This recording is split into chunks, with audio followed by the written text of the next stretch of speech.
Hello students, I will teach you the second lesson of 12th class English short story.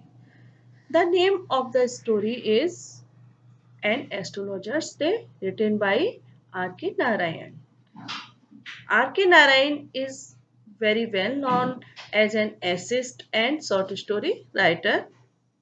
This story is taken from Malgudi Days.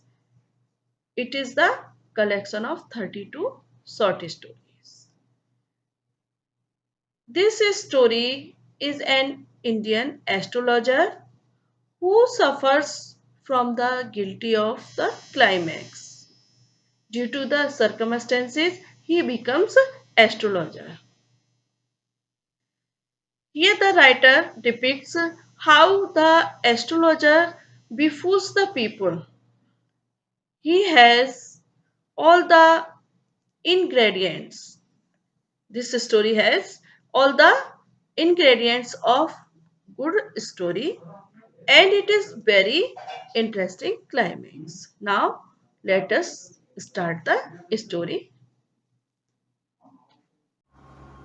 Punctually at midday, he opened his bag and spread out his professional equipment, which consisted of a dozen cowrie shells, a square piece of cloth with an obscure mystic chart on it, a notebook, and a bundle of palmyra writing.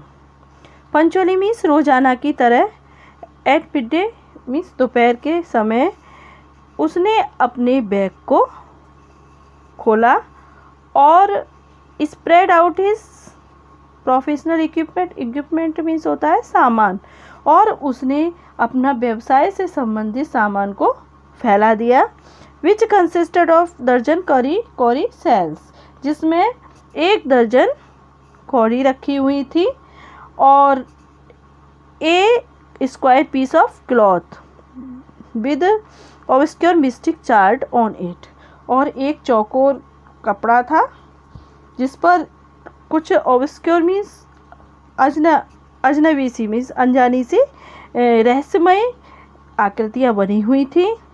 एक notebook थी and a bundle of palmyra writing बोलते हैं ज्योतिष की लिखाई वाले एक कागज़ का एक बंडल था। His forehead was resplendent with sacred ash and vermilion, और उसका जो फॉरहेड था, उसका जो मस्तिष्क था, वो राख और वर्मिलियन कहते हैं रोली से चमक रहा था, मीन्स रोली लगी हुई थी और राख लगी हुई थी। His eyes sparkled with a sharp abnormal gleam, which was really an outcome of continual searching look for customer. और उसकी आँखों में एक विचित्र सा तेज था और उस तेज के साथ वो चमक रही थी, और वो तेजी उसकी जो लगातार कंटिन्यूस सर्चिंग अपनी जो कस्टमर को ढूंढने मीन्स खोजते होने से उसकी हो गई थी, मतलब खोजने के कारण, आउटकम मीन्स होता है परिणाम, खोजने के परिणाम स्वरूप उसकी इस तरह की आंखें उसकी हो गई थी।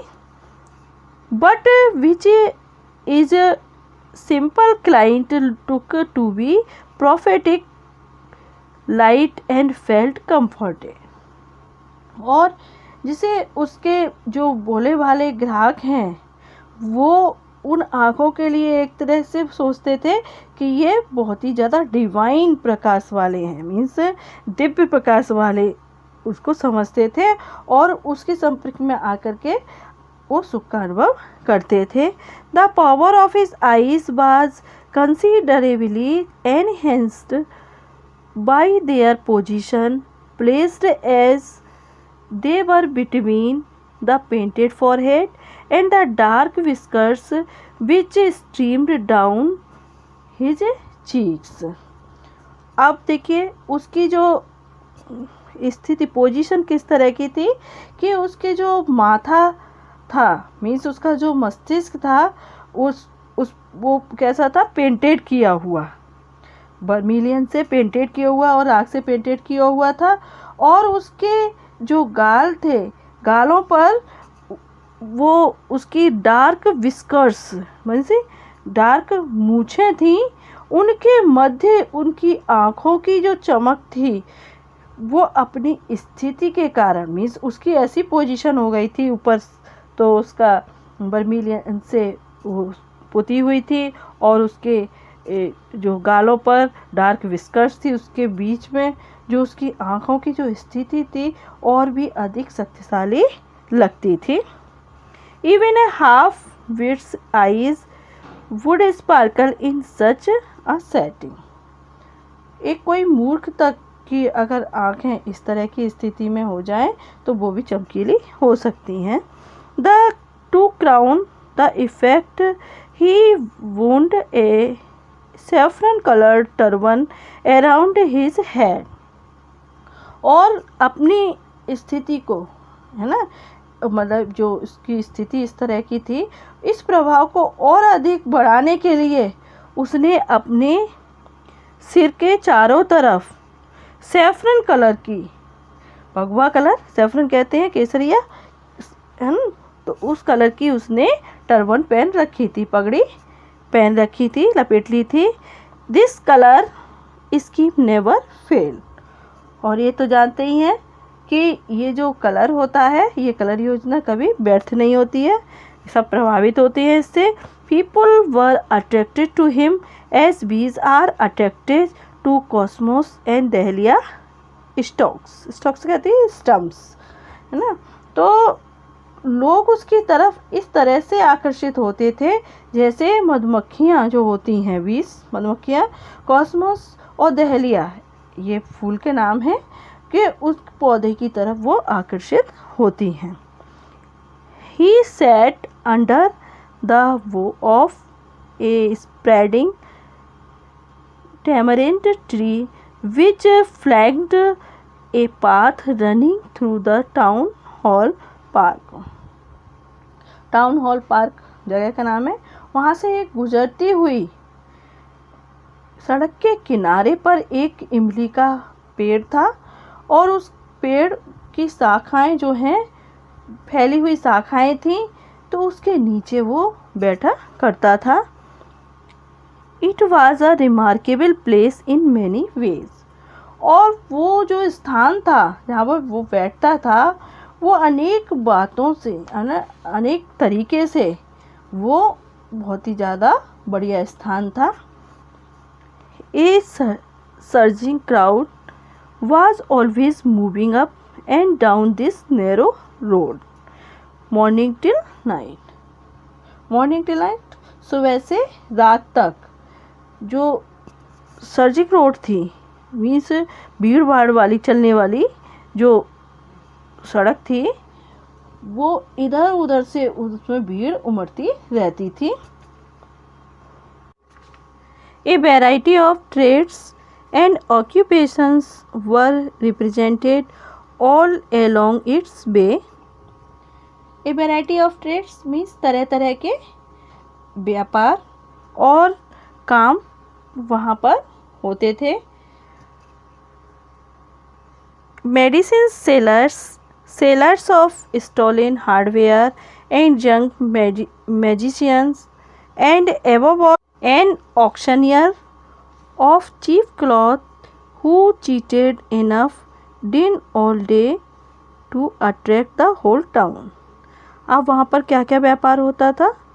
मेडिसिन सेलर्स, वहाँ पर दवाइयाँ बेचने वाले, और सेलर्स ऑफ स्टोलन हार्डवेयर, और कुछ इधर उधर से सामान चुरा कर वहाँ लाकर बेचते थे, और जादूगर और जंक कहते कबाड़िया भी वहाँ थे। एबव ऑल इस और इन सब से बढ़कर एंड ऑक्शनियर कहते हैं एक तरह से सेल लगाने वाले, जो जोर जोर से चिल्ला कर सेल लगाते हैं, और वो सेल किसी सस्ते कपड़ों की।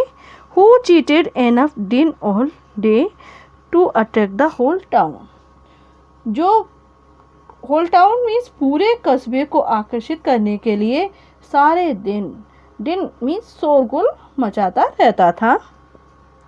Next to him in the vociferousness came a vendor of fried groundnut who gave his ware a fancy name each day, calling it Bombay ice cream one day, and on the next Delhi almond, and on the third Raja's delicacy, and so on and so forth, and people flocked to him. vociferousness कहते हैं तेज आवाज़ करने वाला। तो शोरगुल जो मचाने में अब उसके बाद नंबर आता है came a vendor of fried groundnut. Groundnut, fried groundnut means भुनी हुई मूंगफली वाले का। Who gave his ware a fancy name each day, जो रोज़ाना अपने सामान को, अपनी मूंगफलियों को है एक सुंदर तरह तरह का नाम दिया करता था। किसी दिन कॉलिंग इट बॉम्बे आइसक्रीम, वो क्या कहता था, बॉम्बे आइसक्रीम कह देता था। One day and on the next day Delhi almond, और अगले दिन वह उसे दिल्ली के बादाम कहता था। And on the third day raja's delicacy, तीसरे दिन वह उसे राजा की मिठाई। And so on and so forth and people flocked to him, इस तरह से इत्यादि इत्यादि और भी नाम ले लिया करता था, और उसके चारों ओर लोगों की भीड़ जमा रहती थी। A considerable portion of this crowd dallied before the astrologer too. Considerable portion, एक बड़ा भाग, जो भीड़ थी उस भीड़ का बड़ा भाग एस्ट्रोलॉजर के पास जमा रहता था। The astrologer transacted his business by the light of a flare which crackled and smoked up above the groundnut heap nearby. और जो एस्ट्रोलॉजर था वो अपना व्यापार उस फ्लेयर कहते हैं फ्लेम्स, जो फ्लेम्स थी, फ्लेम्स की लाइट के सहारे अपना व्यापार चलाता था। जो कि फ्लेम्स कहाँ से निकली थी, उस मूंगफली के ढेर के पास जो चटक चटक करके और धुआं देती हुई जल रही थी। Half enchantment of the place was due to the fact that it did not have the benefit of municipal lighting. और उस स्थान का जो जगह थी उसका जो आधा जो आकर्षण था, जादू सा था, वो इस वजह से था कि उसे नगर पालिका की जो रोशनी का लाभ नहीं मिलता था। पूरा लाभ उसे किसका मिलता था? The place was lit up by shop lights. उस स्थानों पर दुकानों की रोशनी का जो प्रकाश था उसे मिलता था। One or two had hissing gas lights, some had naked flares stuck on poles, some were lit up by old cycle lamp, and one or two, like the astrologers, managed without light of their own. The place was lit up by shop light. One or two had hissing gas lights. अब one or to, एक दो के पास जो आवाज़ करती हुई gas की बत्तियां होती हैं जो पहले चला करती थी वो थी। कुछ के पास जो है केवल बांस के डंडे में लिपटी हुई खाली ऐसी ही जो फ्लेम्स निकलती हैं वो थी, और कुछ के पास जो पुरानी साइकिल है उसकी बत्तियों से वो जल रही थी, और एक या दो जो है ज्योतिषी की भांति, जैसे ज्योतिषी की तरह, जैसे वो भी उसी लाइट को अपनी स्वयं की रोशनी के बिना काम चला रहे थे। जैसे ज्योतिषी के पास कोई लाइट नहीं थी, वैसे एक दो लोग और भी थे इस ज्योतिषी की तरह, वो भी उस रोशनी का लाभ उठा रहे थे, उसी से काम चला रहे थे। It was bewildering crisscross of light rays and moving shadows। अब वो क्या है, वहाँ जो रोशनी थी तो बार बार लोग चल रहे थे, तो उसकी चलती फिरती छाया भी एक दूसरे को मतलब काट रही थी। किरणें जो थी इधर उधर जब निकलते थे तो वो छाया आ जाती थी, मतलब रोशनी कट रही थी। This suited the astrologer very well. और ये जो बात थी, ये ज्योतिषी के लिए बहुत ही ज़्यादा सुविधाजनक थी। For the simple reason that he had not in least intended to be an astrologer when he began life. इसका सीधा कारण यही था कि जब उसने अपने जीवन की शुरुआत की थी तो उसका ज्योतिषी बनने का कोई इरादा नहीं था। And he knew no more of what was going to happen to himself the next minute. और उसे अपने भविष्य के बारे में पूरी तरह से जानकारी नहीं थी।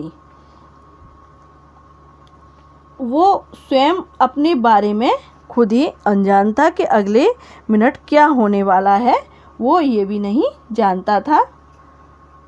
He was as much a stranger to the stars as were his innocent customers। वह नक्षत्रों के बारे में उतना ही स्ट्रेंजर था जितना उसके इनोसेंट कस्टमर हुआ करते थे। Yet he said things which pleased and astonished everyone। फिर भी वह ऐसी ही बातें करता था जो हर एक को खुश करने वाली होती थी और आश्चर्यचकित करने वाली होती थी। That was more a matter of study, practice and shrewd guesswork। और यह सब उसके किसका कारण होती थी? स्टडी के कारण और उसके चालाक, गैस वर्क कहते हैं, चालाक अनुमान की बात कर करके हुआ करती थी। उसके निरीक्षण से और उसके अभ्यास से और उसके चालाकी तरीके से का बात करके हुआ करती थी। All the same it was as much as an honest honours labour as any other and he deserved the wages he carried home at the end of a day। फिर भी उसके जो परिश्रम में उतनी ही ईमानदारी थी जितनी कि किसी भी ईमानदार के परिश्रम में होती थी। और दिन का जो अंत होता था, मीन्स पूरा दिन बीतने के बाद जब वह जो भी कमाई होती थी वो घर ले जाता था, वो ऐसी नहीं होती थी, वह उसी के योग्य होती थी। He had left his village without any previous thought or plan। उसने पहले से ही अपने प्रीवियस प्लान और थॉट बिना सोचे समझे, पहले से ही बिना सोचे उसने अपने गांव को छोड़ दिया था। If he had continued there he would have carried on the work of his forefathers। यदि वह वहाँ रह रहा होता अपने गांव में तो वह वहाँ पर अपने जो फोरफादर्स उसके थे उनका काम कर रहा होता, namely tilling the land, living, marrying, ripening in his cornfield and an ancestor home. वो कैसे कैसे काम किया करता होता, अपने खेतों को जोतना और अपने पुरखों के साथ, मीन्स फोरफादर्स के साथ घर में रहना, विवाह करना, वह जीवन अच्छे से बिताना। But it was not to be, लेकिन ऐसा नहीं था। he had to leave home without telling anyone. उसे तो अपना बिना किसी के कहे घर छोड़ना पड़ा था. He could not rest till he left it behind a couple of 100 miles. और उसे couple of 100 miles सैकड़ों मील उसे बिना रुके वहाँ पर जाना पड़ा कि जो वो गया था कि सैकड़ों मील चलने के बाद वो कहीं जाके रुका था. To a blazers it is a great deal as if an ocean flowed between.